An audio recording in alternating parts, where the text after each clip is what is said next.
They laughed when the red wine splashed across his shirt. But 10 minutes later, no one in that grand ballroom was laughing anymore. Before we begin, take 1 second, just one, to like this video and subscribe to the channel. Because stories like this aren't just entertainment, they're reminders that respect costs nothing, and karma costs everything. The crystal chandeliers of the Grand Meridian Hotel glittered like frozen stars above a sea of tailored suits and designer gowns. It was the biggest corporate celebration of the year, a $600 million merger between tech giant Nexora Systems and an international logistics empire. Influencers were invited. Investors flew in from Dubai and London. Cameras flashed like lightning. And near the back of the hall, standing quietly beside a tall marble pillar, was a man in a simple navy suit that had clearly seen better days. His name was Daniel Hayes. His shoes were polished, but old. His tie slightly faded. His hair carried a few strands of gray that made him look older than his 42 years. He wasn't holding champagne. He wasn't networking. He was watching. Across the room, 3 young executives, fresh MBA graduates with expensive watches and louder confidence, were laughing loudly near the wine bar. Ethan, Marcus, Chloe, they were mid-level managers at Nexora, riding the wave of what they thought was their big break. Ethan spotted Daniel first. "Hey," he nudged Marcus, "did someone's uncle wander in from accounting?" Marcus chuckled. Maybe catering forgot to change." Chloe smirked, swirling her glass of red wine.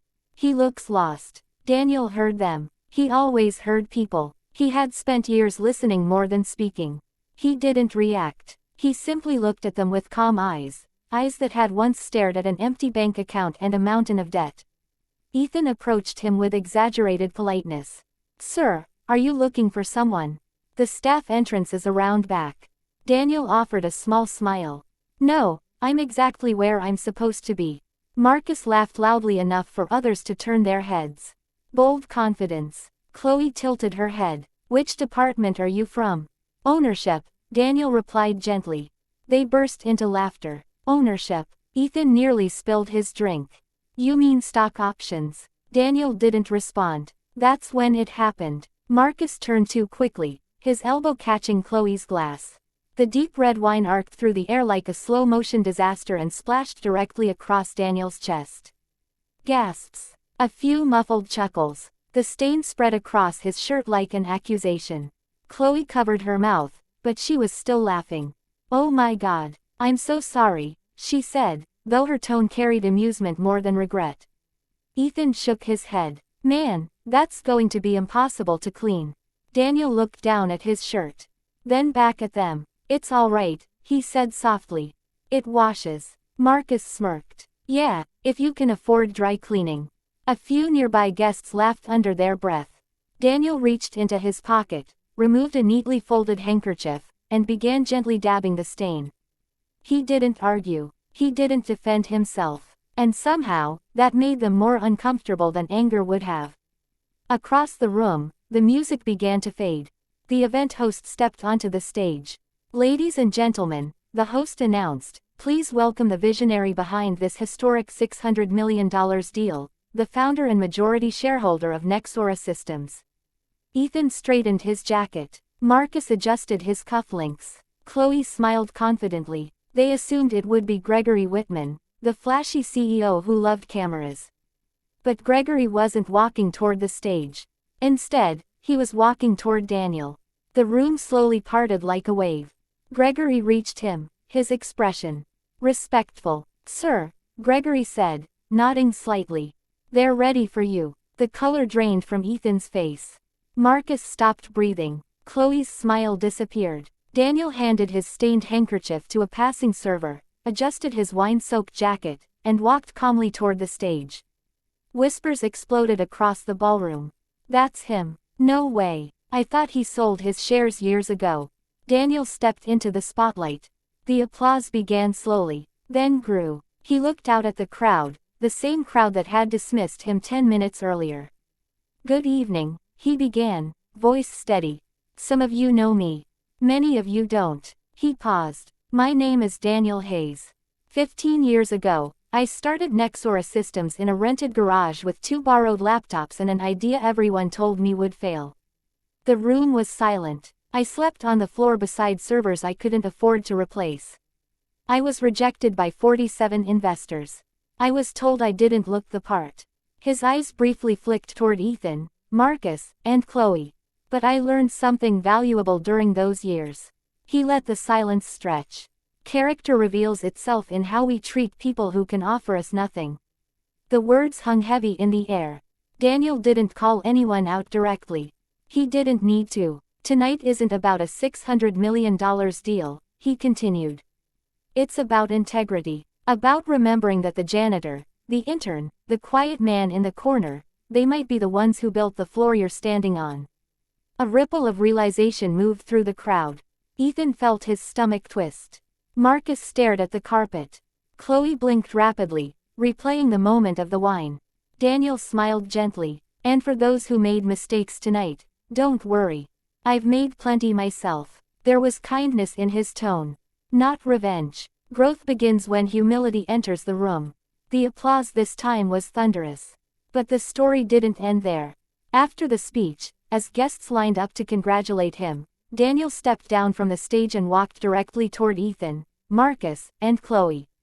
They looked like students waiting outside a principal's office. Ethan spoke first. Mr. Hayes, we didn't know. Daniel raised a hand softly. I know. Chloe's eyes filled with tears. I'm so sorry. Marcus swallowed. We were out of line. Daniel looked at each of them carefully. Not with anger, with evaluation. Tell me, he asked quietly, if I had been catering staff, would your apology sound different? None of them could answer. He nodded. Then tonight is a gift. They looked confused. A gift, Ethan whispered. Yes, because now you know who you are when you think no one important is watching. The words hit harder than any punishment. Daniel glanced at Gregory, who stood nearby. Gregory, Daniel said calmly, tomorrow morning, I'd like these 3 reassigned. Their hearts dropped. Reassigned to our community outreach program, Daniel continued. They'll spend 6 months working directly with small startup founders we fund in underprivileged areas. Ethan blinked. You're not firing us. Daniel shook his head. If I fired everyone who made a mistake, I'd have no company left. A faint smile. But you will earn back your positions.